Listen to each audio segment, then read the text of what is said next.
50 degree की भयंकर गर्मी, सिर्फ 72 घंटे और 10 लाख जानवरों की कुर्बानी। अगर ये आपके शहर में होता तो सड़कों पर खून की नदियां बह जाती और बदबू से शहर खाली करना पड़ता। लेकिन मक्का के इस रेगिस्तान में सड़क पर खून की एक बूंद या एक मक्खी तक नजर नहीं आती। ये कोई चमत्कार नहीं, बल्कि जमीन के नीचे चलने वाला एक ऐसा सीक्रेट सिस्टम है जिसे आज तक अमेज़न या एप्पल जैसी बड़ी बड़ी कंपनियां भी डीकोड नहीं कर पाई हैं। आज जो आप सुनेंगे शायद ही किसी ने आपको बताया हो। दुनिया का सबसे बड़ा मैनेजमेंट सिस्टम किसी बड़ी टेक कंपनी अमेज़न या एप्पल के पास नहीं है। ये एक ऐसे रेगिस्तान के बीचों बीच चलता है जहां हर साल एक ऐसा चमत्कार होता है जिसे दुनिया की कोई भी मॉडर्न सप्लाई चेन आज तक डीकोड नहीं कर पाई है। हम बात कर रहे हैं हज की। एक ऐसा समय जब पूरी दुनिया से 30 लाख लोग मक्का पहुंचते हैं और इन 30 लाख लोगों के साथ जुड़ा है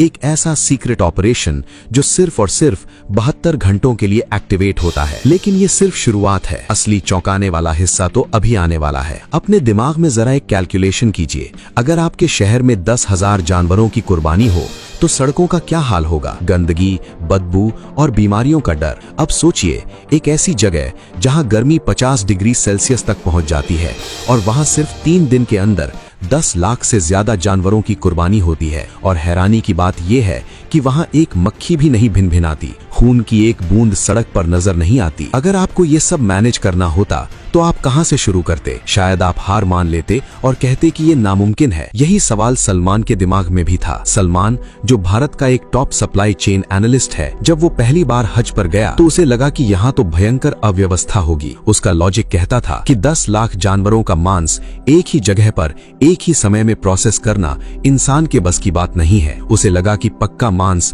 सड़कों पर सड़ जाएगा। अपनी इसी जिज्ञासा को शांत करने के लिए उसने अपनी जान पहचान और कुछ स्पेशल परमिट्स का इस्तेमाल करके उस इलाके में एंट्री ली जहां आम हाजियों का जाना सख्त मना है। और जो उसने वहां देखा उसने उसके होश उड़ा दिए। पर हमेशा से ऐसा नहीं था। एक वक्त था जब हज के दौरान मिना की घाटी किसी बुरे सपने से कम नहीं होती थी। 80 के दशक तक हाजी अपनी कुर्बानी खुद करते थे। लाखों जानवर खुले में काटे जाते थे। नतीजा, सड़कों पर मांस के पहाड़ लग जाते थे, बीमारियां फैलने लगती थीं, बदबू इतनी भयंकर होती थी कि सांस लेना मुश्किल हो जाता था। हालात इतने खराब हो जाते थे कि एक वक्त ऐसा भी था जब लाखों किलो गोश्त को जमीन में दफन करना पड़ता था, क्योंकि इतनी भयंकर गर्मी में उसे बचाने का कोई तरीका ही नहीं था। सऊदी सरकार के सामने एक नामुमकिन चुनौती थी। तो आपको क्या लगता है, इस समस्या को सुलझाने के लिए उन्होंने क्या किया? सन 1983 में सऊदी सरकार और इस्लामिक डेवलपमेंट बैंक ने मिलकर इस संकट का स्थायी हल निकाला। उन्होंने जमीन के नीचे और ऊपर एक ऐसा सीक्रेट शहर बसा दिया जिसके बारे में 99% लोग आज भी नहीं जानते। इस ऑपरेशन को सिर्फ एक देश नहीं बल्कि पूरी मुस्लिम दुनिया के सबसे बड़े डेवलपमेंट नेटवर्क्स में से एक चलाते हैं। ध्यान से सुनिए, ये कोई आम कसाई खाना नहीं है। ये सिर्फ एक कसाई खाना नहीं बल्कि 7 विशाल इंडस्ट्रियल शहरों का नेटवर्क है। करीब 10 लाख स्क्वायर मीटर में फैला एक ऐसा सिस्टम जहां 10 अलग अलग स्लॉटर साइट्स बनाई गई हैं। साल के 362 दिन ये शहर लगभग सोया रहता है और फिर सिर्फ 3 दिनों के लिए ये पूरी ताकत से जाग उठता है। सलमान जब उस कॉम्प्लेक्स के अंदर घुसा तो उसे लगा जैसे वो किसी हॉलीवुड की साइंस फिक्शन फिल्म के सेट पर आ गया हो। बाहर चिलचिलाती धूप थी लेकिन अंदर का तापमान एकदम जमा देने वाला था। वहां मौजूद हर कर्मचारी के कपड़ों से लेकर जूतों तक को डिसइंफेक्टिंग चेंबर्स से गुजारा जाता था। सलमान ने देखा कि हर सेक्शन अलग अलग लेयर्स में बटा हुआ था। कहीं मेडिकल इंस्पेक्शन चल रहा था, कहीं डिजिटल टैगिंग और कहीं विशाल कन्वेयर बेल्ट्स बिना रुके हजारों जानवरों को आगे बढ़ा रही थीं। वहां इस्तेमाल होने वाली कई मशीनें सिर्फ हज के लिए बनाई गई स्पेशल कस्टम इंडस्ट्रियल टेक्नोलॉजी थीं। सलमान को ऐसा लग रहा था जैसे वो किसी स्लॉटर हाउस में नहीं बल्कि दुनिया की सबसे एडवांस्ड ऑटोमेटेड फैक्ट्री के अंदर खड़ा हो। इस ऑपरेशन को अंजाम देने के लिए पूरी दुनिया से 40,000 से ज्यादा ट्रेंड कसाई, वेटरनरी डॉक्टर्स और इंजीनियर्स को स्पेशल चार्टर्ड फ्लाइट से मक्का लाया जाता है। हर जानवर के कान में एक डिजिटल टैग लगाया जाता है जिससे उसका पूरा रिकॉर्ड सिस्टम में सेव हो जाता है। यहाँ सिर्फ हेल्थ नहीं बल्कि शरिया के हर नियम को भी मशीनों और विशेषज्ञों की मदद से वेरीफाई किया जाता है। जहां एक तरफ जानवरों की मेडिकल स्कैनिंग हो रही थी, वहीं दूसरी तरफ ऑटोमेटेड मशीनें हजारों पैकेट्स को सील कर रही थीं। हर स्लॉटर लाइन के ऊपर विशाल स्टील क्रैक्स लगे हुए थे जिन पर पूरी पूरा प्रोसेस बिना रुके आगे बढ़ता रहता था। अब इस सिस्टम की रफ्तार का अंदाजा आप इससे लगाइए कि यहाँ औसतन हर 7 सेकंड में एक कुर्बानी प्रोसेस हो जाती है। जी हाँ, सिर्फ 7 सेकंड। सिर्फ कुछ सेकंड की देरी भी पूरे सिस्टम को बिगाड़ सकती थी, इसलिए हर मशीन एक दूसरे से सिंक्रोनाइज थी। अब इस पूरे सिस्टम को इंसान नहीं बल्कि आर्टिफिशियल इंटेलिजेंस मॉनिटर करती है। एक कंट्रोल रूम ऐसा भी था जहां दीवारों पर लगी विशाल स्क्रीनें पूरे ऑपरेशन को लाइव मॉनिटर कर रही थीं। हर जानवर, हर पैकेट और हर ट्रक स्मार्ट डिजिटल ट्रैकिंग के दायरे में होता है। लेकिन रुकिए, कहानी में सबसे बड़ा ट्विस्ट तो अभी बाकी है। जब जानवर कटता है तो उसका खून कहाँ जाता है, उसकी खाल का क्या होता है?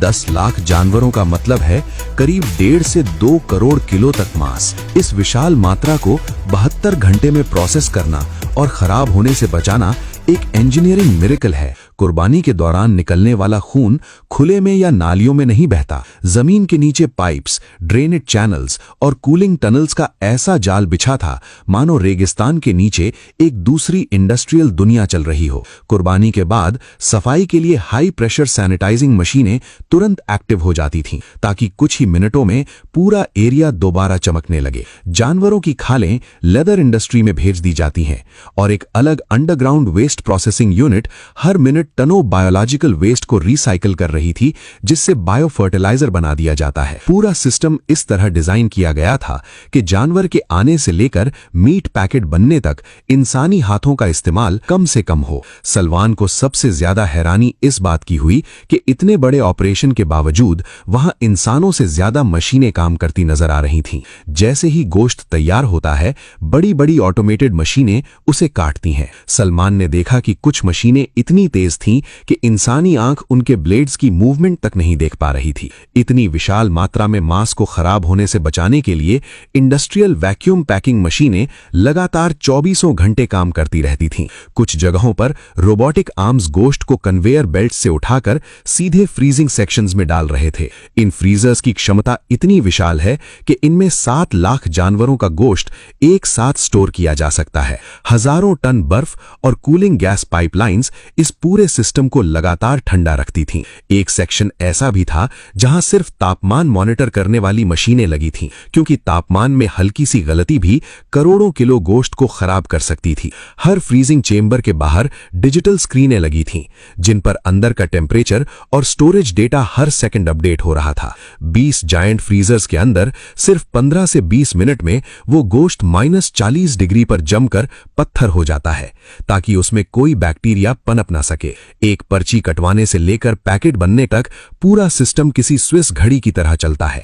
आज के समय में हाजी को खून और गंदगी के बीच जाने की जरूरत ही नहीं है। वो डिजिटल कूपन खरीदता है, अपने तंबू में आराम से बैठा होता है और उसके नाम की कुर्बानी इस हाईटेक फैसिलिटी में हो जाती है। हाजी को पता भी नहीं चलता और कुछ मिनट बाद उसके मोबाइल पर एक मैसेज आता है, आपकी कुर्बानी मुकम्मल हो चुकी है। लेकिन अभी भी एक आखिरी सवाल बाकी है।